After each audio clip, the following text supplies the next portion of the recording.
How to turn a commodity into an offer. We're going to talk about it on today's episode. Listen, there's a lot to learn when growing and scaling your business. That's why we created the Business Choreography podcast, where we talk about choreographing your marketing, operations, and sales into dynamic systems that increase your revenue and your impact. We'll explore solid business principles and discuss all things that make businesses dance to success with clarity. We'll help you figure out where the holes are in your business and what you can do to fix them. Think of us as your official business choreographers, aka your insider growth strategists. Remember, your choreography matters. Welcome to the Business Choreography Podcast. What's up, everybody? Michael Johnson here with the Business Choreography Podcast, and I'm excited that you joined me today because we're going to talk about how to turn a commodity into an offer. Now, some of you might be thinking, well, what's a commodity? Right? Let's talk about a commodity. A commodity is something like milk or bread or anything of the like, so it doesn't have to be groceries, but milk is a commodity.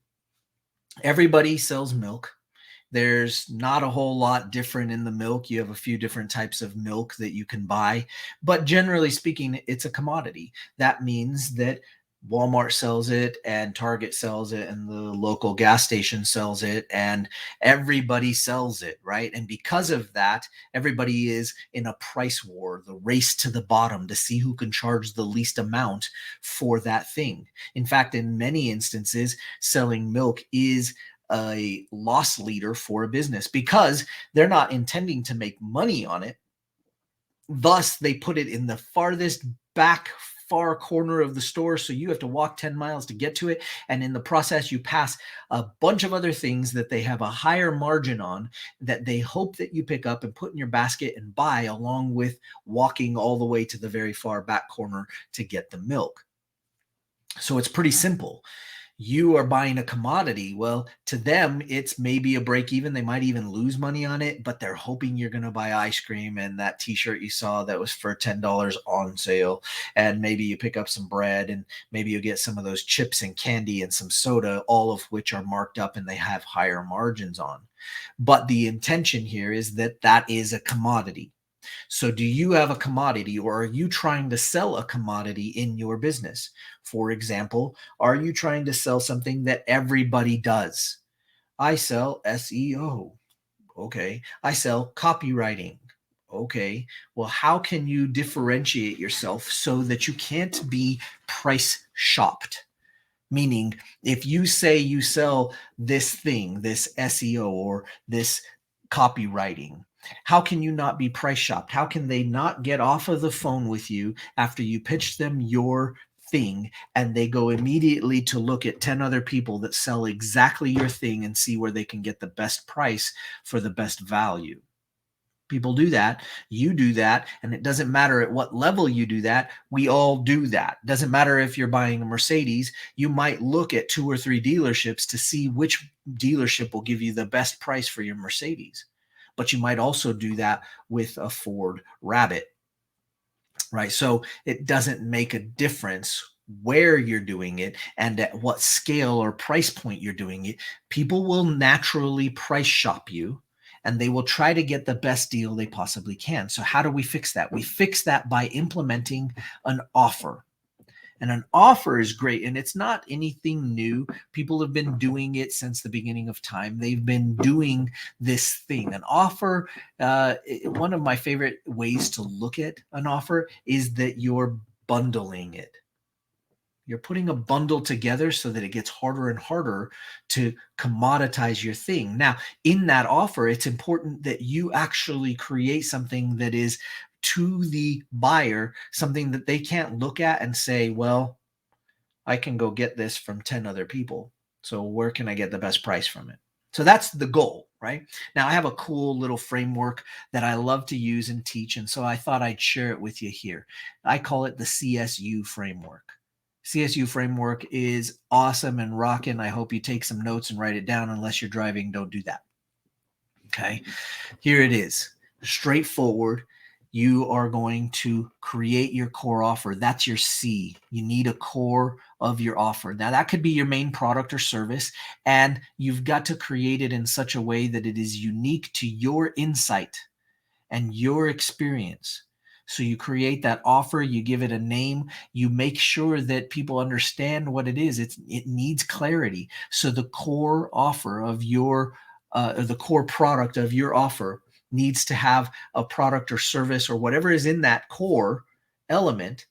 And that core element needs to contain your insight, your experience, your unique service or sales proposition needs to be baked into that core element. Okay, I could talk about that for hours, but it also, let's move on to the next one, the S, CSU. Now, the S stands for support.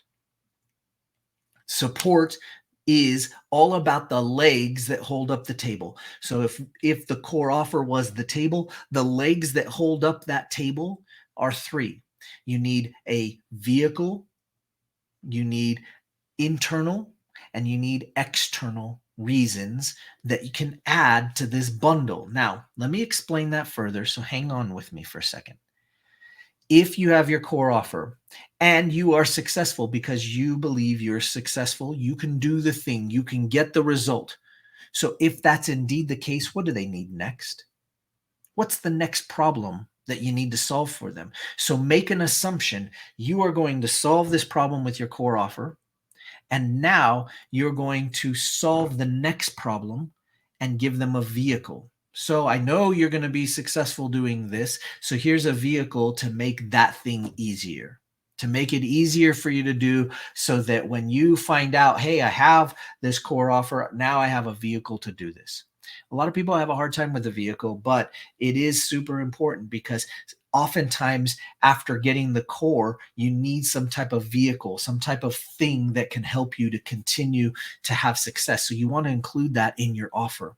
The next thing is your internal, the internal solution to the next problem, right? And you want to create a product, a service that can actually solve that. So if they succeed at the core element, then what is the internal solution? Usually internal has to do with their capabilities, right? Think of it like Superman, they put on a cape, right? Their capabilities to do this thing. So you know this core solution is going to be really great. What's the next thing that they need to solve the internal challenge that they have of executing or going to the next step of the ascension path for you?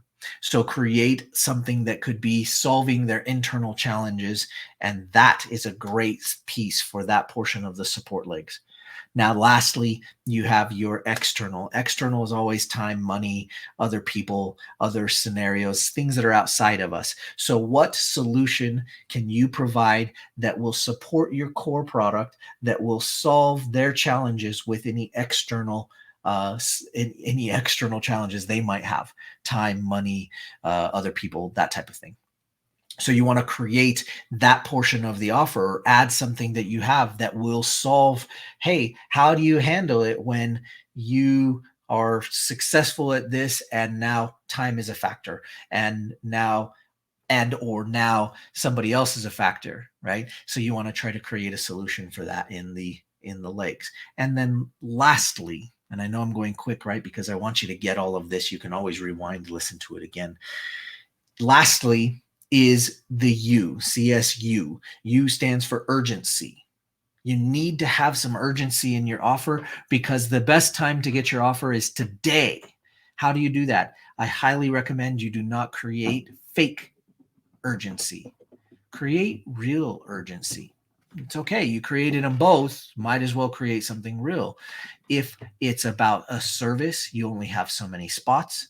Make sure that's real. Don't lie about it. Right? If it is only available for a certain period of time, maybe it's a cohort of some sort, and you're only taking this many people into that cohort. Cool. Maybe it's a special deal or special offer. Maybe it's a discount and there's only so much time. You've got to help people make a decision. And in an offer, you need to help them take action on an offer that they probably want. And they just need that little thing to push over. And so saying, hey, this is only available until the holiday is over. Cool. That's great. Now I know the time limit. I know I have to move on it before then. This is over after I sell so many of these things because we want to be able to serve you in the best possible way, and we can't handle more than that many. There's lots of ways to create urgency. And honestly, any one of the CSU framework we could talk about for hours. But I want you to go and look at what you're selling. First of all, is it a commodity? Second of all, if it's an offer, does the offer have all the components? Does it have a core solution to the challenges or challenge that you're trying to solve? And does it have the supporting cast to hold that up and make it so that it isn't comparable? Your offer is not comparable to somebody else's because somebody else can't be doing the same thing, because you're adding your insight, your experience, your unique sales proposition to the overall whole. Therefore, it makes it very difficult to compare it apples to apples. They would have to compare it apples to oranges. And that's what you want. So hopefully this helps you to understand how to turn a commodity into an offer, and or to just make your offer better. Guys, you need to do this. An offer is much better than a commodity. I promise you that. And you're going to be much happier when you actually have that offer, because you'll start seeing your progress. You'll start seeing the sales of that offer do better than if it was just by itself. Guys, I hope this has helped. And as usual, I want you to keep remembering, you got to keep choreographing your business.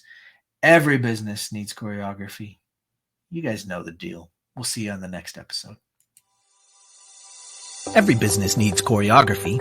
Choreography in your marketing, your operations, and your sales. That's why we created the Business Choreography group. Come and join an amazing group of business owners developing their choreography to help their businesses grow and scale. Go to bizchoreo.com/group to join us today.